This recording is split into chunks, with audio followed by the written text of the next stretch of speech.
बिस्मिल्लाहिर्रहमानिर्रहीम अस्सलाम वालेकुम। पहली मर्तबा एक अजीबो गरीब सिलसिला हमने देखा है। चाइना की फौजें इस वक्त लिबनान में मौजूद हैं और ये यूनाइटेड नेशन के बैनर्स के अंडर हैं, लेकिन जो ये काम कर रही हैं वो बड़ी हैरान कुन सूरत हाल है।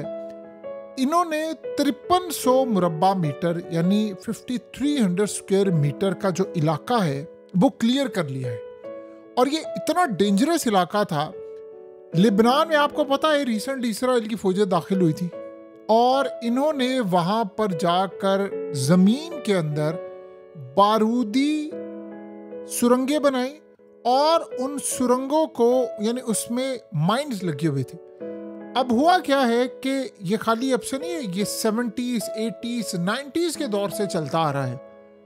अब यहाँ पर इसराइल ने उनको पता था कि यहाँ पर कहाँ कहाँ उन्होंने माइंस लगाई हैं। जब भी ज़रूरत होगी, लड़ाई होगी, तो इसराइल ने सिर्फ बटन दबाना, या उनके पास ऐसी टेक्नोलॉजी है या उनको इन एरियाज़ का पता है कि जहाँ पर हिजबुल्लाह के लोग आए या लिबनान के आए तो वो वहाँ पर फटना शुरू हो जाएंगे। आप सबने देखा कि ये कितने मास्टर्स हैं, इन्होंने बंकर बस्टर बम मारे।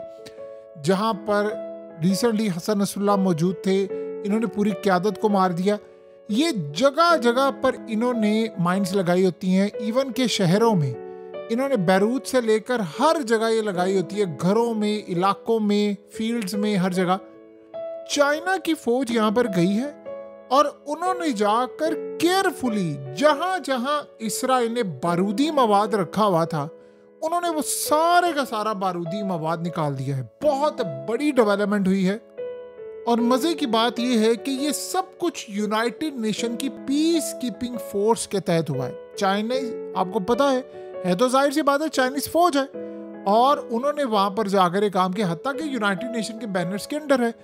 अब जाहिर सी बात है जब आप यूनाइटेड नेशन के बैनर के अंडर जाते हैं तो फिर ना तो इसराइल एतराज कर सकता है, ना दुनिया का कोई और मुल्क कर सकता है। कि यूनाइटेड नेशन यूएन कहता है कि भाई आपने जाना है तो चाइना की फौज की हम जाएंगे, लेकिन इसराइल को तो इस बात का गुस्सा है कि चाइना के पास ऐसी एडवांस टेक्नोलॉजी है कि उनको पता है माइंस कहां पर है, बारूदी मवाद कहां पर छुपाया है, इसराइल ने कहां बिछाया है, क्या सूरत हाल है।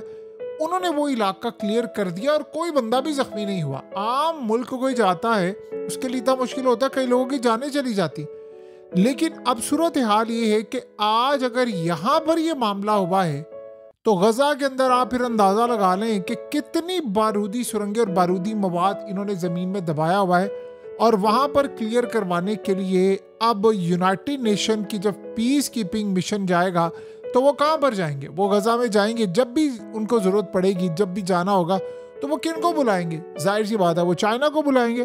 तो जब चाइना जाएगा तो चाइना वहां पर जाकर आप सोचें कितना इलाका क्लियर कर लेगा जिसको इसराइल ने छुपा कर रखा हुआ है बारूदी मवाद, कि जब भी यहाँ पर जरूरत पड़ेगी, कोई यानी दुश्मन आएगा उनका, तो वो वहां पर उड़ा देंगे। ये असल में सूरत हाल इसराइल के लिए हजम नहीं हो रही। आपको पता है कि रिसेंटली हुआ ये है कि इसराइली मीडिया ने कंसर्न शो किया है कि इसराइल में जितनी कंस्ट्रक्शन हो रही है, जो मवाद आता है, चीजें आती हैं, उनमें से बेशतर का ठेका चाइना को मिला हुआ है। तो वो कह रहे हैं कि चाइना हावी हो रहा है, खाली यहाँ पर नहीं, चाइना पूरे मिडिल ईस्ट में हो रहा है, गल्फ कंट्रीज में हो रहा है, एशिया में हो रहा है, यूरोप में भी हो रहा है। और ये इसराइल के लिए बहुत बड़ा खतरा है, इसराइल के लिए बहुत बड़ा चैलेंज है। आपको पता है चाइना दुनिया में कितनी जल्दी से जाकर सारा काम कर देता है, कंस्ट्रक्शन का काम करता है, वो दुनिया में उनको कोई शिकस्त नहीं दे सकता। अब इसराइल को बड़ा गुस्सा है कि पहले होता ये था कि चाइना असल में ज्यादातर जाना जाता था अपने काम के हवाले से, एक्सपोर्ट कर दिया, माल बेच दिया, उनकी फैक्ट्रीज काम कर रही हैं, आईफोन बना रहे, दुनिया भर की तमाम चीजें काम कर रही हैं। लेकिन अब चाइना का जो मामला है वो बिल्कुल अलग है। अब चाइना आ रहा है J-10C वाले मामले पर, चाइना का डिफेंस सिस्टम आ रहा है, चाइना की चीजें आ रही हैं। इसराइल अब असल में एक कदम आगे बढ़कर काम करे। इसराइल ने सबसे पहले तो चाइना को कंटेन करना है। उनको गुस्सा इस बात का है कि चाइना मिडिल ईस्ट में आ रहा है, चाइना की फौजें आ रही, चाहे अक़वाम मुत्तहिदा के नाम पर आए, लेकिन वो जहां जहां हमने बारूदी मवाद रखा हुआ था वो मवाद अब इसराइल की फोर्सेस का वो निकाल रहे हैं। और ये बहुत बड़ा झटका लगा है उनको, यानी ये इतना बड़ा झटका उनको है कि चाइना ने अब इलाके क्लियर करने शुरू कर दिया। अब जाहिर सी बात है किसी भी मुल्क को अगर खतरा होगा तो वो चाइना की फौजों को बुलाएंगे कि भाई आप ये क्लियर करके दे, और चाइनीज तो इसमें मास्टर्स है। तो अब आप ये देखें ये कितना बड़ा झटका। लेकिन अब इसराइल क्या कर रहा है? इसराइल ने इंडिया को कहा है कि इमीडिएटली आप हमास को बैन करें और उसको दहशतगर्द तंजीम डिक्लेयर करें। उससे कहा हुआ क्या है कि एक तो जो लश्कर तैयबा है उनके ताल्लुकात हैं इनके साथ, और ये प्रॉक्सी के तौर पर दोबारा काम कर सकते हैं, तो हमारे लिए बहुत बड़ा खतरा है। तो उन्होंने अब ये असल में कोई बड़ा खेल खेलने वाले हैं। तो इंडिया को उन्होंने कहा है कि सबसे पहले आप हमास को बैन करें। अब ये सूरत हाल है कि इंडिया उसको दहशतगर्द डिक्लेयर कर देगा, एक चीज़।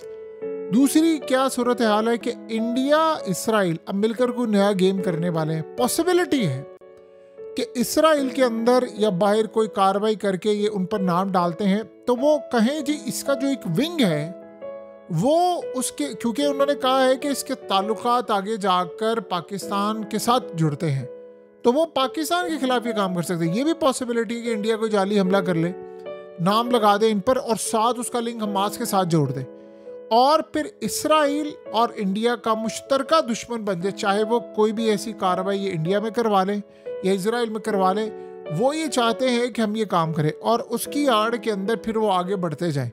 अब ये इसराइल ने आज इनको कहा है कि आप ये काम करें ताकि हमारे लिए कोई आसानी पैदा हो। और पॉसिबिलिटी है कि कल को आपको पता है कोई भी मामला होता है, कोई हमला होता है, ये इल्ज़ाम लगाते हैं, सबूत इनके पास हो या ना हो, लेकिन ऐसी सूरत हाल को वो सामने लेकर आते हैं। तो एक तरफ तो ये मामला है।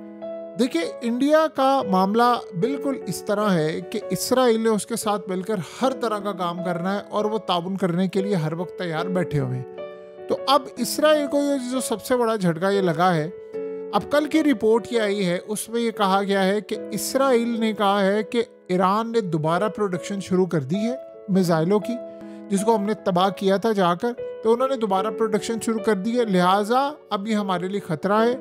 ये मिसाइल तेल अवीव से लेकर यरूशलेम से लेकर हर जगह पर लगेंगे, तो लिहाजा अब हमें ईरान की इस फैक्ट्री को कुछ हमें ऐसा करना है कि ये इस तरह तबाह हो कि दोबारा ये काम करने के काबिल ना रहे। इमेजिन करें। तो ये असल में सूरत हाल अब जो पैदा हो रही है, उन्होंने इसका फैसला किया है कि हमने इसको आड़े हाथों लेना है और हम इसकी तबाही का पूरा इंतज़ाम करके रखेंगे। देखिए इसराइल इस वक्त मुकम्मल तौर पर तमाम चीज़ों को टेक ओवर करने को तैयार है। अब उनको असल में मसला है कि रिसेंटली भी इसराइल ने कहा है कि हमारे जितने दुश्मन हैं असल में उनको बैक कर रहा है चाइना। जैसे वो क्या समझते हैं कि पाकिस्तान को बैक कर, आपको पता है इसराइल पाकिस्तान को थ्रू आउट दुश्मन समझता है, तो वो समझ रहे हैं कि पाकिस्तान का जो दिफा है, जो JTNC है और ये तमाम चीज़ें हैं, जाहिर सी बात है जब रिसेंटली इंडिया पाकिस्तान की लड़ाई हुई थी तो इसराइल बैठकर ऑपरेट कर रहा था ड्रोन सारे। ये तो आप और हम भूलते नहीं हैं, हम लोग अच्छी तरह जानते हैं। तो वही समझ रहे हैं कि असल में बैक ये कर रहा था और ये सारा मामला इसकी वजह से हुआ है। दूसरी सूरत हाल ये है कि वही समझते हैं कि इंडिया को हमारा साथ देना चाहिए, और उन्होंने आप जब ये ऑपरेशन चल रहा था, ये ड्रोन उड़ा रहे थे, ये पूरा ऑपरेट कर रहे थे, तो उनको एक तो दुश्मन लगता है पाकिस्तान। वो समझते हैं कि चाइना इसको बैक कर रहा है, फिर वो रशिया को भी दुश्मन समझते हैं और वो समझते हैं कि चाइना उसको भी बैक कर रहा है, और सबसे बड़ा तो आपको पता है दुश्मन ये समझते हैं ईरान को।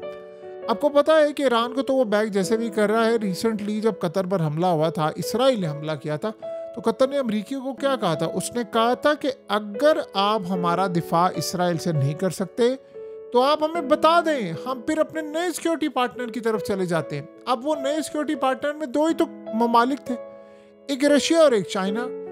अब जाहिर सी बात है अमेरिका का इक्वलेंट और उसका अल्टरनेट तो दो ही पार्टनर्स हो सकते हैं ना, या रशिया या चाइना। रशिया की तरफ वो फिलहाल जाना नहीं चाह रहे थे, चाइना को वो स्पेस देना चाहते थे। पहली मर्तबा कतर और गल्फ कंट्रीज ने चाइना का नाम लेकर डराया है इनको। तो ये सूरत हाल एक बड़ी इंटरेस्टिंग हुई है।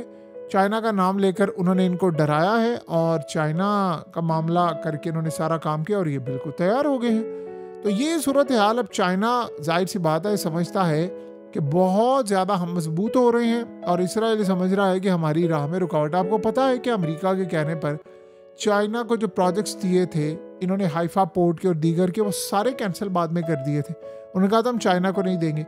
वो इल्ज़ाम आपको पता है रिसेंटली जब ये हमास की लड़ाई हुई थी और हिजबुल्लाह की, तो उन्होंने इल्ज़ाम लगाया था कि उनके पास मेड इन चाइना असला है। ये बात आप समझे, उन्होंने कहा था कि मेड इन चाइना असला इनसे मिला है। तो ऑलरेडी इसराइल खिलाफ है, क्योंकि वो समझता है आज अगर ईरान के मिसाइलों की एक्यूरेसी बेहतर हुई है और हम पर वो हिट करते हैं तो उसके पीछे चाइना का हाथ है। चाइना ने उनकी एक्यूरेसी बेहतर की है, वरना ईरान का मिसाइल पहले ये था कि आप एक साइड पर मारते थे तो वो 180 डिग्री एंगल पर जाकर लगता था, उनकी एक्यूरेसी इतनी बुरी थी। उन्होंने सिर्फ इनकी ये सूरत हाल बेहतर की, उनकी एक्यूरेसी बेहतर कर दी। अब तो आप इसराइल के अंदर किसी जगह पर कोई ईंट रख दें, कोई निशान लगा दें, तो वो गालिबन ईरान के मिसाइल उसी को जाकर हिट करेंगे।